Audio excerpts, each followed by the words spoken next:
Mr. Speaker, I beg to move that leave be given to bring in a bill to prohibit quantitative easing, to prohibit the government from indemnifying any losses that may result from quantitative easing, and for connected purposes.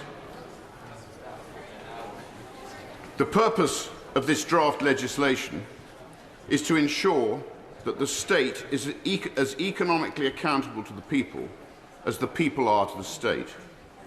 To do this means terminating the state's ability to debase the value of money through practices such as quantitative easing, which are not an option for the individual. Clipping, sweating, plugging and cutting are forms of coin debasement either by government or by individuals. The most famous modern UK example was the Great Debasement between 1544 and 1551, when Henry VIII reduced the gold and silver content of coinage by use of base metals such as copper in order to fund his bacchanalian overspending and wars with France. It has been a common feature of government behaviour over the 5,000 years of trading history of gold and continues today in the form of quantitative easing. With no gold standard to constrain unproductive investment and direct capital to sound and profitable investment ventures, policymakers have today become obsessed with short-term stimuli centred on the performance of stock and bond markets. Central banks have become uncontrolled, unconstrained and reckless in their pursuit of delivering non-stop, unsustainable global growth driven by credit.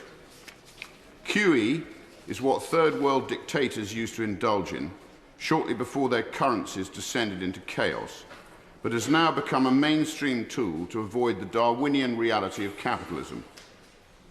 History is littered with examples of governments, dictators and kings abusing their hard-working citizens.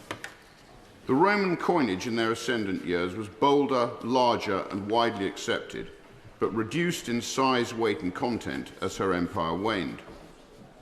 John Law's Mississippi scheme in France in 1716 to 1720, when he and the Duke of Orleans, who was regent for Louis XV, presided over an establishment-backed scheme on the premise that paper money was preferable to gold or a metal-backed currency, and shares were a superior form of money as they paid dividends.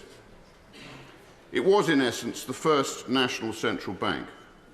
It ended in chaotic collapse and badly damaged France and her economy. National debt was supported by printed money in the same way as today through QE via central banks globally. I fear the ending will be the same in due course. In Weimar Germany after the First World War, the Reichsbank had become accustomed to printing money to fund the wartime economy, increasing marks in circulation from 2 billion to 45 billion between 1914 and 1919. State debt rose 30 times, from 5 billion marks to 153 billion marks. This continued with the value of the mark going into freefall in early 1923 and the issuance of notes of up to 100 trillion marks before cents returned. It was a time of moral decline, short-termism, prostitution, benefiting the opportunists, not the long-term wealth creators. With currency devaluation came a decline in all that had previously been cherished, including loyalty and faith, morals, innocence and honour. Over recent times, capitalism in the UK and globally has been undermined as states have grown in size and central banks have distorted logic. Systemic risk management in the 70s via the clearing banks was gradually replaced by more overt interventions in 1987 by Alan Greenspan and again in 1997 when long-term capital management, an offshore company, was bailed out by the US government. 2008 was a watershed moment when Gordon Brown bailed out financial institutions with an estimated cost to taxpayers of £137 billion. This was followed by quantitative easing between March 2009 and August 2016. This was dwarfed by the actions of Hank Paulson and Ben Bernanke in the US in 2008, when they used $700 billion of intervention to prop up the financial system generally and AIG in particular. During the COVID crisis of 2020 and 21, when many bad decisions were taken by an already bloated state. Between £310 billion and £410 billion, equivalent to between £4,600 and £6,100 per person in the UK, was spent in a number of questionable centrally planned interventions. In rather the same way as early Weimar Germany, Britain finds itself heavily indebted and continuing to run multiple deficits, making matters progressively worse. Our moral decline is clearly evident, as true capitalism has been undermined by regular intervention, increasing state regulation, and the growing bloated and inefficient state. It is interesting that Weimar Germany's revival started with the dismissal of many civil servants, and social welfare spending was massively cut. The French government's recent funding crisis makes it look even more like a national Ponzi scheme than in the UK. Both wings of French politics refused to sanction debt reduction, despite the budget deficit being expected to rise to over 113% of GDP by this year. Market concerns are pushing the euro lower and France's borrowing costs higher, with bond yields briefly surpassing Spain's for the first time since 2008. Javier Milei, Argentina's president since 2023, has brought significant economic reforms with his radical libertarian agenda, earning both praise and criticism. Milei's focus has been on cutting public sector spending, reducing inflation and implementing drastic fiscal adjustments, which have led to improvement in Argentina's economy.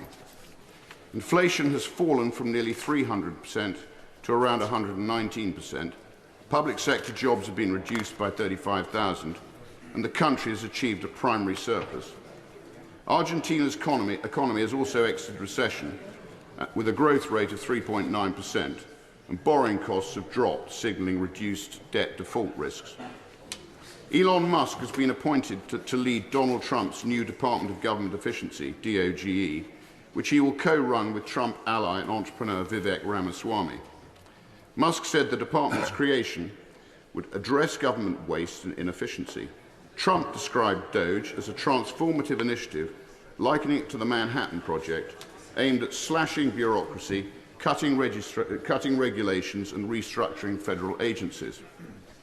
Money is the foundation of all human exchange of enterprise and replaced barter in the earliest communities. It allows for the transfer of skills through a transferable medium such as a coin, a note, or indeed a transfer. By a continuous process of inflation, however perpetrated, governments can confiscate secretly and unobserved an important part of the wealth of their citizens. In doing so, the size of the state inevitably grows and becomes a self-serving, greedy master of the people they should be serving. Common sense, logic and human relationships among working people are inevitably undermined, and there is a general moral decline in society. Taxes should be transparent, justifiable and simple. The cost of government should be covered by taxes alone, which limits the growth of excessive statism. Gold has historically been the standard store of value and protection against currency debasement for over 5,000 years.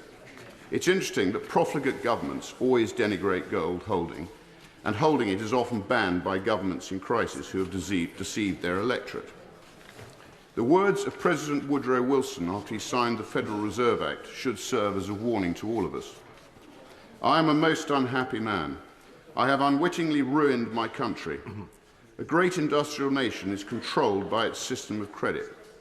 Our system of credit is concentrated. The growth of the nation, therefore, and all our activities are in the hands of a few men. We have come to be one of the worst ruled, one of the most completely controlled and dominated governments in the civilized world.